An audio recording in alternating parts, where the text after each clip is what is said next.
Richiesta fondi, situazione minori stranieri non accompagnati con bisogni speciali in ambito sanitario e sociale. Lo sfogo ai nostri microfoni del sindaco di Cimadolmo di ieri, legato ai costi dell'accoglienza dei minori non accompagnati, non ha fatto altro che anticipare una riflessione che Mario Conte, presidente ANCI Veneto, aveva in saccoccia da giorni.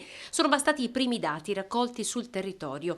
200.000 euro sono già stati spesi in provincia di Treviso. I rimborsi che sono arrivati da parte dello Stato non arrivano a 70.000 euro, quindi c'è una sproporzione troppo forte che mette a rischio questo servizio. Quindi noi siamo ovviamente disponibili a farlo, però deve essere anche riconosciuto lo sforzo che queste amministrazioni stanno facendo, anche perché quelli sono soldi poi destinati ai progetti sociali delle nostre comunità. Ci siamo, ribadisce Conte, ma l'impegno a fronte di costi così elevati e che sono tutti certificati deve essere riconosciuto. Vorrei evitare che i sindaci si sentissero abbandonati di fronte a un problema così importante e anche così oneroso per le nostre casse. Nel telefono la bozza della lettera che oggi stesso sarà inviata al Premier Mario Draghi, un testo condiviso con i sindaci del territorio che non si sono mai tirati indietro sul fronte dell'accoglienza, ma di fronte alle prospettive di un conflitto lungo chiedono ora di ragionare non solo in via emergenziale, ma con un approccio più concreto e strutturato. Gli effetti di questa guerra